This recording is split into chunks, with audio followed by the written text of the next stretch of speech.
Hello दोस्तों, स्वागत है आपका स्टडी विद चमन सिंह में। पिछली क्लास में मैंने मौर्य काल के बारे में बताया था, कैसे स्टार्ट हुआ था, और आज अशोक के बारे में आपको पढ़ाऊंगा। अशोक बिंदुसार का ही पुत्र था। उसकी मृत्यु के पश्चात अशोक जो था मौर्य साम्राज्य की गद्दी पर बैठा। अशोक का नाम सबसे सफलतम राजाओं में गिना जाता है। शिलालेखों तथा स्तंभ लेख होते हैं जो एक आसम पत्थर से बनाए जाते हैं। स्तंभ जो खंभे बोलते हैं उसको, उस पर लिखे हुए अशोक के साम्राज्य की सीमा की जानकारी प्राप्त होती है। अशोक पहला भारतीय राजा हुआ। अशोक इतिहास में पहला भारतीय राजा हुआ जिसने अपने अभिलेखों में सीधे जनता को, अपनी प्रजा को संबोधित किया और उसने अपनी प्रजा को उसमें संतान माना।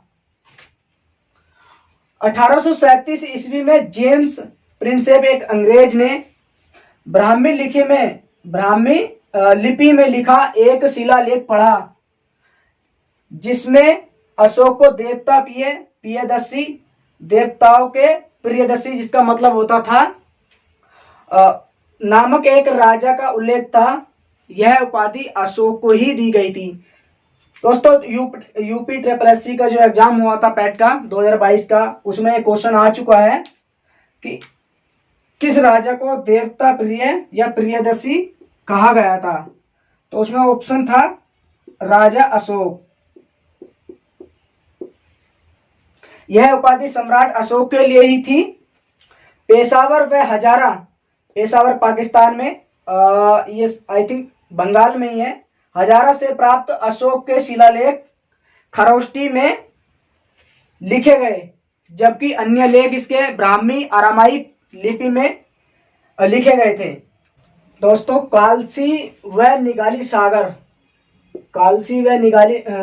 सागर जो अशोक के अभिलेख हैं से ज्ञात होता है कि देहरादून व नेपाल की तराई का क्षेत्र अशोक के राज्य में विद्यमान था। दक्षिण की ओर कर्नाटक राज्य के ब्रह्मगिरी, चित्रदुर्ग जो कर्नाटक राज्य में स्थित है, मास्की रायचूर से उसके लघु शिलालेख मिलते हैं।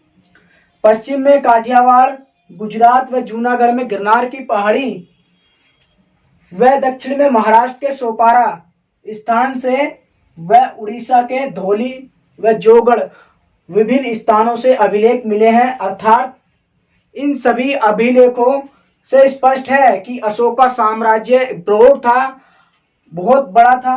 साम्राज्य उत्तर पश्चिमी सीमा प्रांत अफगानिस्तान उत्तर पश्चिम में से लेकर दक्षिण में कर्नाटक तथा गुजरात से लेकर पूर्व में बंगाल की खाड़ी तक विस्तृत था। दोस्तों, इस राजा का जो साम्राज्य था बहुत दूर तक फैला हुआ था, उत्तर से लेकर दक्षिण तक और पश्चिम से लेकर गुजरात से लेकर पूर्व में बंगाल की खाड़ी तक बहुत विस्तृत था। दोस्तों, कश्मीरी कवि जो है कल्लड़, जिसकी रचना है रास तरंगणी, बहुत बार एग्जाम में पूछी जाती है, से पता लगता है उसका अधिकार कश्मीर पर भी था।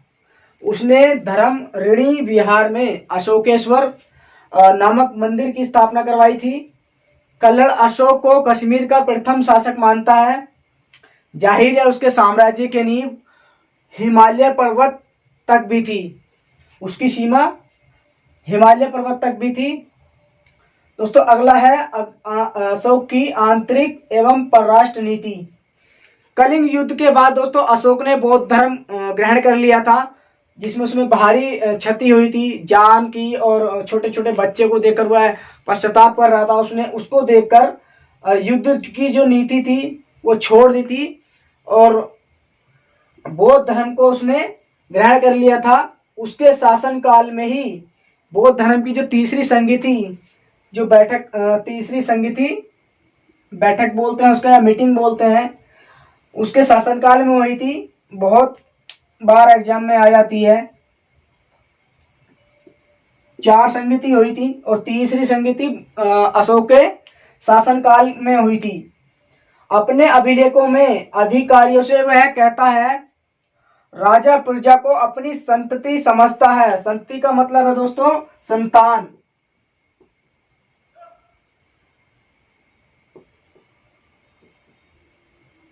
राजा अपनी प्रजा को संतान के माफिक समझता है। अगला पॉइंट है दोस्तों, न्याय के लिए उसने रज्जु को की नियुक्ति की।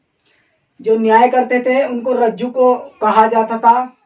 पशु व पक्षियों के वध पर रोक लगाकर उसने जियो और जीने दो की नीति अपनाई।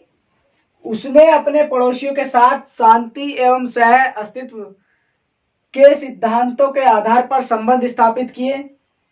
उसने अपने पुत्र, जिसका नाम महेंद्र था, और उसकी पुत्री संघमित्रा को सिंगल देश आज का वर्तमान जो है श्रीलंका में धर्म का प्रचार करने के लिए भेजा। और वहां का जो शासक था, लंका का शासक किस नामक का शासक ने वो धर्म ग्रहण कर लिया। दोस्तों अगला है इसमें टॉपिक, अशोक का धर्म।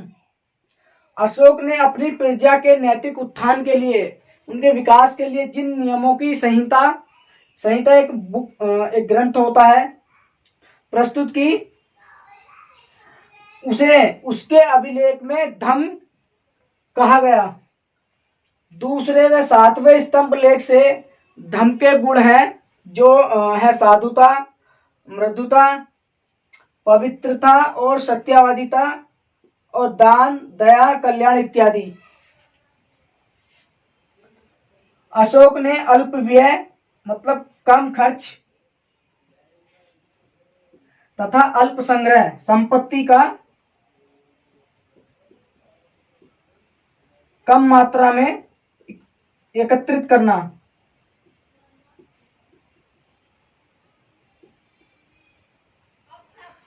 को धर्म का अंग माना है। दोस्तों अशोक के प्रमुख शिलालेख के बारे में जानते हैं। प्रथम शिलालेख, ये महत्वपूर्ण शिलालेख है तो ये 14 संख्या में 14 है, लेकिन मैंने आपको महत्वपूर्ण लिखवाए हैं जो परीक्षा में आ सकते हैं, किसी भी एग्जाम में आ सकता है। प्रथम शिलालेख में वर्णन है पशु बलि व खर्चीले समारोहों पर प्रतिबंध लगाया गया है अशोक द्वारा। और द्वितीय शिलालेख में पड़ोसी राज्य कौन कौन से दोस्तों, चेर, चोल, पांड्य, ये दक्षिण भारत के थे।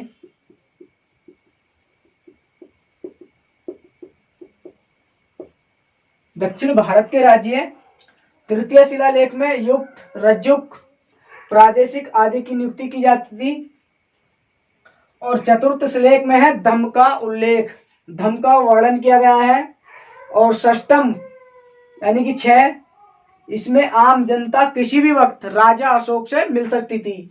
ऐसा कोई राजा नहीं था, राजा अशोक ही था एक, जिससे जनता किसी भी वक्त मिल सकती थी, दिन हो या रात। सप्तम शिलालेख इसका 7वां, सभी संप्रदायों में सहिष्णुता की भावना, सभी संप्रदायों का सम्मान करना, हिंदू हो, मुस्लिम हो, सिख हो, कोई भी हो, उसका सभी का सम्मान करना और सभी के धार्मिक विश्वासों का, धार्मिक मान्यताओं का सम्मान करना। और 13वें शिलालेख में कलिंग युद्ध का वर्णन है जो 361 ईसा पूर्व में हुआ था। और 5 यूनानी राजा एंटियोकस, टोलेमी, एंटीगोनस, मानस व अलेक्जेंडर, इसमें वर्णन है, इनका वर्णन किया गया है। और आठविक जातियों को चेतावनी इसमें दी गई है। 14वें शिलालेख में दोस्तों जनता को धार्मिक जीवन जीने की प्रेरणा दी गई है। दोस्तों अशोक कालीन प्रांत के बारे में पढ़ेंगे और उसके विभिन्न नाम व उपाधि, इसने कौन कौन सी उपाधि ली और उसके क्या क्या नाम थे। पहले पढ़ते हैं अशोक कालीन प्रांत उत्तरापथ जो था उसकी राजधानी थी तक्षशिला बिहार में। अवंती प्रांत की राजधानी थी उज्जैनी और कलिंग की राजधानी थी सुवर्णगिरी। अशोक को मास्की, गुर्जरा, निठुर एवं उद्गोलम अभिलेखों में नाम जो है अशोक है। प्रियदर्शी इसका आधिकारिक नाम था। अशोक मौर्य जो नाम था जूनागढ़ अभिलेख में उल्लेख है। अशोक से संबंधित तथ्य जानते हैं। दोस्तों इनकी माता का नाम था शुभद्रांगी महादेवी और कारुवाकी इनकी पत्नी थी। इन्होंने श्रीनगर की स्थापना की और शासन के 7वें वर्ष कश्मीर को जीतकर 8वें वर्ष में 261 ईसा पूर्व में कलिंग युद्ध किया। पिछली बार मैंने 361 बताया था, वो 361 नहीं 261 है, ठीक कर लीजिएगा। मनुष्य व पशुओं के लिए उसने चिकित्सालय बनवाए, हेल्थ सेंटर बनवाए। अशोक के अभिलेख ब्राह्मी, खरोष्टी, अरामाइक एवं ग्रीक लिपि में लिखे हुए हैं। अशोक ने स्वयं को बुद्ध शाक्य कहा है। उसने बलि जो दी जाती थी उस कर को माफ किया। भव्र अभिलेख में बुद्ध के पुत्र राहुल की चर्चा मिलती है। बलि कर माफ करने के बाद 1/6 से 1/8 किया। अशोक के नंदनगढ़ पर सांची और सारनाथ स्तंभ पर 4 सिंह की आकृति बनी हुई है। सारनाथ में दोस्तों जो स्थित है, सारनाथ का जो स्तंभ है वह भारत सरकार ने अपने राष्ट्रीय प्रतीक चिन्ह के रूप में अपनाया है। यहां से क्वेश्चन आ जाता है, मेरठ स्तंभ लेखों को फिरोज शाह तुगलक ने दिल्ली, मेरठ में जो अशोक के स्तंभ लेख थे, जो बड़े बड़े खंबे थे, फिरोज शाह तुगलक ने अपने दिल्ली में स्थापित कराए और अकबर ने, ये मुगल शासकों ने कौशाम्बी स्थित प्रयाग स्तंभ लेख को इलाहाबाद के किले में स्थापित किया।